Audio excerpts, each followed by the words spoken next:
आज हम कक्षा 10वीं के लिए एक्सरसाइज 12.3 ये हमारे पास आकृति है ए बी और सी डी ओ केंद्र वाले एक वृत्त के दो परस्पर लंब व्यास है तथा ओ डी छोटे वृत्त का व्यास है। ये छोटा वृत्त है, इसका ये व्यास है। ओ ए 7 सेंटीमीटर। तो छायांकित भाग का क्षेत्रफल ज्ञात कीजिए। तो क्या हमारी योजना रहेगी, छायांकित भाग के अंदर क्या क्या आ रहा है। एक तो ये वृत्त आ रहा है और ये जो मैंने बनाया हुआ अर्धवृत्त के अंदर इस छायांकित इसको भी साथ में लेना है। तो इसका प्लस इन तीनों का जो क्षेत्रफल हम निकाल करके प्लस करेंगे तो प्लानिंग हमारी इसका तो डायरेक्ट निकल जाएगा। इसका किस तरह से निकालेंगे, पहले अर्धवृत्त का क्षेत्रफल निकाल लेंगे, फिर उसमें से त्रिभुज का माइनस कर देंगे तो ये छायांकित भाग का बच जाएगा। तो आइए स्टेप बाय स्टेप हम इसको करते हैं। तो पहले छोटे वृत्त का क्षेत्रफल, छोटे वृत्त का व्यास,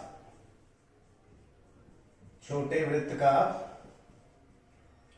जो व्यास है वो कितना रहेगा, ये ओडी है। ओडी बराबर किसके है, ओ ए है, बराबर कितना है 7/2 सेंटीमीटर। तो ये तो क्षेत्रफल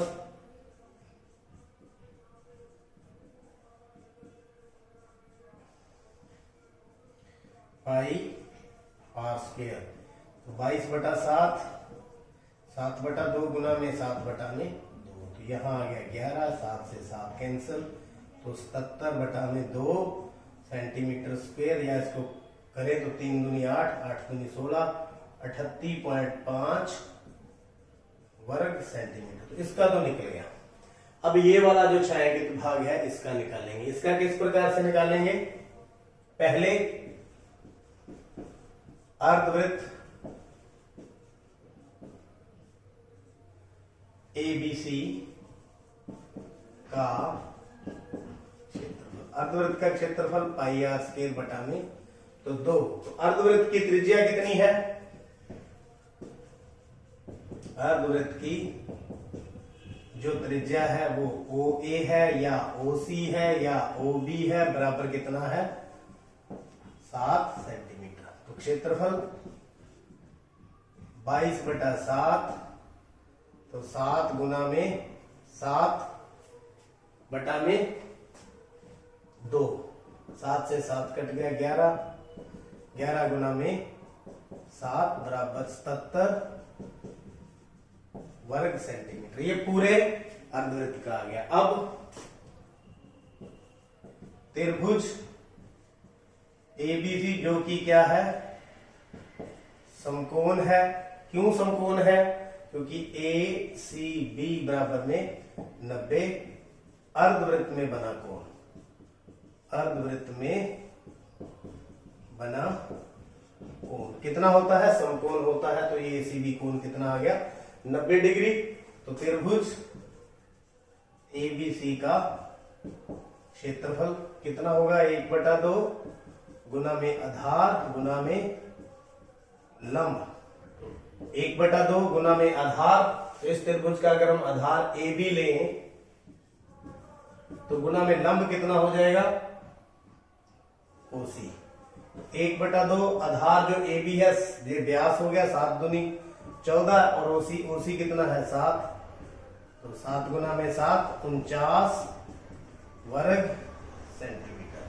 तो अब देखिए हमारे पास इसका क्षेत्रफल आ गया। अब इस छायांकित भाग का, अर्धवृत्त में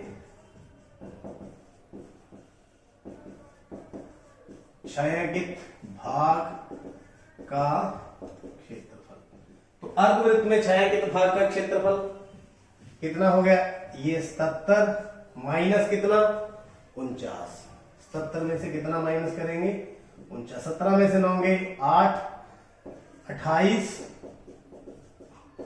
वर्ग सेंटीमीटर। तो पूरे कुल छायांकित भाग,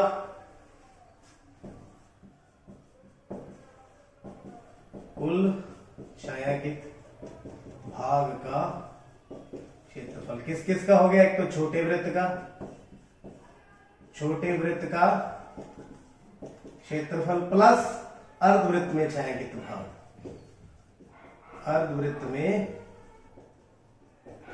छायांकित भाग का क्षेत्रफल। तो छोटे वृत्त का क्षेत्रफल कितना है? 38.5 और अर्धवृत्त में 28.0। तो 5 आ गया, 8 और 8 16, 1 हासिल, 3 2 5 और 1 6 वर्ग सेंटीमीटर उत्तर। 66.5 वर्ग सेंटीमीटर उत्तर। तो देखिए मैं दोबारा से बताता हूं, इस वृत्त का निकाल लिया और यह वृत्त में जो छायांकित भाग है इसका निकाल लिया जो कि 28 आया था, इसको और इन दोनों को जोड़ दिया और 66.5 वर्ग सेंटीमीटर आ गया।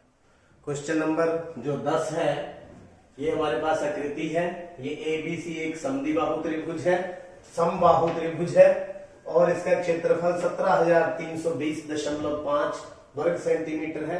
त्रिभुज के प्रत्येक शीर्ष को, इसको शीर्ष माना, आधे की त्रिज्या लेकर के, इतनी त्रिज्या AD त्रिज्या लेकर के या BD या BE इस तरह की त्रिज्या लेकर के वृत्त खींचे गए हैं। तो छायांकित भाग का क्षेत्रफल ज्ञात कीजिए। तो यहाँ पर छायांकित भाग ये है, इसका क्षेत्रफल कैसे निकालेंगे? देखिए प्लानिंग करेंगे। ये पहले हमारे पास त्रिभुज का क्षेत्रफल तो है ही, इसमें से ये 3 त्रिज्या खंडों का क्षेत्रफल हम माइनस कर देंगे तो हमारे पास छायांकित भाग का आ जाएगा। तो त्रिज्या खंड का क्षेत्र निकालने के लिए हमें क्या चाहिए? त्रिज्या, रेडियस चाहिए, त्रिज्या चाहिए और कोण चाहिए। तो ये जो इसका रेडियस है, ये निकालने के लिए हमें इस समबाहु त्रिभुज की भुजा को निकालना पड़ेगा। तो भुजा निकालेंगे, फिर इसकी त्रिज्या निकालेंगे, कोण निकालेंगे, फिर इसका क्षेत्रफल निकालेंगे और फिर सवाल में आगे बढ़ पाएंगे। तो पहले हम इसकी भुजा निकालने के लिए ये जो दिया हुआ है इसका इस्तेमाल करेंगे। तो समबाहु त्रिभुज का क्षेत्रफल, समबाहु त्रिभुज ABC का क्षेत्रफल कितना है? 17,320.5 वर्ग सेंटीमीटर। अब फॉर्मूला क्या है समबाहु त्रिभुज का? क्या होता है? वर्गमूल 3/4 गुना में भुजा का स्क्वायर। तो यहां से भुजा का स्क्वायर, भुजा आप कोई भी ले लो, AB ले लेते हैं तो AB का स्क्वायर बराबर में 17,320.5 बटा में वर्गमूल 3 नीचे आ गया, गुना में 4 ऊपर चला गया। तो देखिए वर्गमूल 3 की वैल्यू हम वहां से लेंगे, दशमलव को हटाएंगे, 17,320 दशमलव हटा ले, नीचे कितना लग गया 10, ये 4 वैसे का वैसे। तो वर्गमूल 3 की वैल्यू 1.73205 इतनी लेनी है। तो दशमलव यहां से भी हटाए, 17,320.5 बटा में 10 गुना में 4, कितने लगाते? 2 4 5, 1 2 3 4 5 बटा में 17,320.5। तो ये पूरे का पूरा कट गया, ये 0 कट गई, तो ये बच गया 4 के साथ 4 0। तो ये आ गया भुजा का स्क्वायर या AB का स्क्वायर। तो AB बराबर क्या आ गया? 40,000 का वर्गमूल जो कि कितना होता है? 200। तो यहां पर भुजा आ गई 200 सेंटीमीटर। लेकिन हम निकालना है त्रिज्या खंड का क्षेत्रफल, तो एक त्रिज्या खंड का निकाल लेते हैं ADF। त्रिज्या खंड ADF की त्रिज्या कितनी हो जाएगी? जो AD है वो AB बटा में 2, मतलब 200 बटा में 2 बराबर 100 सेंटीमीटर। कितनी हो जाएगी? 100 सेंटीमीटर। तो कोण कितना है? त्रिज्या खंड का कोण, त्रिज्या खंड का कोण वो कितना होगा? 60 डिग्री। क्यों 60 डिग्री होगा? क्योंकि समबाहु में प्रत्येक कोण, समबाहु त्रिभुज का कोण कितना होता है? 60 डिग्री होता है। तो ये त्रिज्या भी आ गई, कोण भी आ गया। तो त्रिज्या खंड का क्षेत्रफल, एक त्रिज्या खंड का क्षेत्रफल पाई r² थीटा बटा 360 पाई आर स्क्वायर थीटा बटा में 360। तो पाई कितना 314 बटा में 100, आर कितना है हमारे पास 100 गुना में 100 गुना में 60 बटा में 360। तो ये तो सीधा 6 पे कट गया, दोनों जीरो कट गई, 100 से 100 कट गया। तो इसको काट दें तो कितना आ जाएगा 3, यहां आ जाएगा 157, 15,700 बटा में 3। तो ऐसे त्रिज्या खंड कितने हैं? तो 3 त्रिज्या खंडों का क्षेत्रफल 3 गुना में 15,700 बटा में 3, 3 से 3 कट गया, तो 15,700 वर्ग सेंटीमीटर। तो देखिए छायांकित भाग कैसे निकलेगा? त्रिभुज का क्षेत्रफल है हमारे पास, तीनों त्रिज्या खंडों का है, इसको घटा देंगे। तो छायांकित भाग का क्षेत्रफल, छायांकित भाग का क्षेत्रफल किसके बराबर? त्रिभुज एबीसी का क्षेत्रफल माइनस 3 त्रिज्या खंडों का क्षेत्रफल। तो कितना है ये? 17,320.5 और ये कितना है 15,700.0। तो 5 0 2 17 में से 13 में से 7 गए 6, तो 1620.5 वर्ग सेंटीमीटर उत्तर। तो इस प्रकार आपका ये सम पूरा हुआ। उम्मीद है आप 11th सम देखते हैं। यहां पर एक वर्गाकार रुमाल है, इस पर 9 डिजाइन बने हुए हैं। कैसे हैं? वृत्त के आकार के हैं, जिनमें से प्रत्येक की त्रिज्या 7 सेंटीमीटर है, सबकी 7-7 सेंटीमीटर त्रिज्या है। रुमाल के शेष भाग का क्षेत्रफल ज्ञात कीजिए। शेष भाग से मतलब इस वर्गाकार रुमाल में से ये डिजाइन को निकाल दें, तो ये शेष भाग जो बीच बीच में बचा हुआ है, ये इनका क्षेत्रफल हमने निकालना है। तो ये हमारे पास ABCD वर्ग है।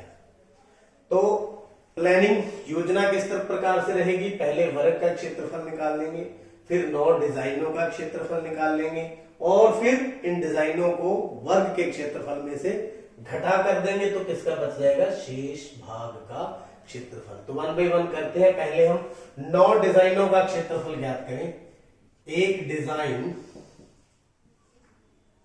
जो कि वृत्ताकार है की त्रिज्या R कितनी है? 7 सेंटीमीटर।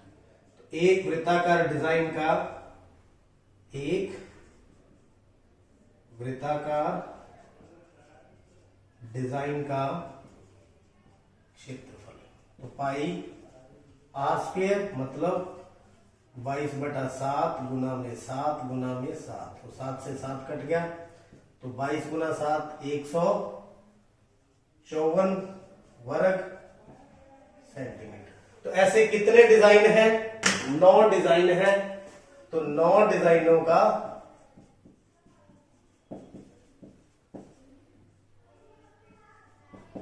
क्षेत्रफल कितना हो जाएगा? 9 गुना में 154, 9 चौका 36, 3 45 और 3 48, 4 9 और 4 13, तो 1386 वर्ग सेंटीमीटर। तो ये तो 9 डिजाइनों का क्षेत्रफल तो निकाल लिया, वर्ग का निकालेंगे। तो वर्ग के क्षेत्रफल के लिए वर्ग की भुजा, अब वर्ग की भुजा जो है कितनी होगी? ये देखिए यहां तक कितना है? 7, और पूरा व्यास फिर कितना हो गया? 14 सेंटीमीटर। तो कितने व्यास हैं ऐसे? 14 ही बीच वाला है और 14 ही ये है। तो वर्ग की भुजा पहले निकालने के लिए, तो वृत्त का जो व्यास है वो कितना हो जाएगा? 2 गुना में 7 बराबर 14 सेंटीमीटर। तो ऐसे कितने वृत्त हैं? तो भुजा की जो लंबाई है वर्ग की, वो किसके बराबर होगी? 3 गुना वृत्तों के तो 3 गुना में 14 बराबर 42 सेंटीमीटर इसकी क्या आ जाएगी, भुजा आ जाएगी। ये टोटल भुजा कितनी हो जाएगी, 42 सेंटीमीटर। 14 प्लस 14 प्लस 14, 42 सेंटीमीटर हमारे पास भुजा आ गई। तो वर्ग का क्षेत्रफल भुजा गुना में भुजा, यानी कि 42 गुना में 42 कितना हो गया, 42 को 42 से गुणा करेंगे, 42 गुना 84, 4 दूनी 8, 8 दूनी 16, 4 8 और 8 16, 1764 कितना आ गया, 1764 सेंटीमीटर स्क्वायर। तो ये वर्ग का आ गया। 9 डिजाइनों का हम पहले ही निकाल चुके हैं। तो शेष भाग का क्षेत्रफल, शेष भाग का क्षेत्रफल बराबर वर्ग का क्षेत्रफल माइनस 9 डिजाइनों का क्षेत्रफल। तो वर्ग का क्षेत्रफल कितना था, 1764 माइनस 9 डिजाइनों का 1386। तो 14 में से 6 गए 8, तो 15, 5 बच गया, 15 में से 8 गए 7, तो यहां 6 बच गया, 6 में से 3 गए, 378 वर्ग सेंटीमीटर। तो इस प्रकार 378 वर्ग सेंटीमीटर जो शेष भाग यहां बचा हुआ है उसका क्षेत्रफल आ गया। उम्मीद करता हूं ये समझ आ चुके हैं। पिछले सम अगर देखने हैं और आने वाला वीडियो आप सबसे पहले चाहते हैं तो आप चैनल को सब्सक्राइब करें। आपका बहुत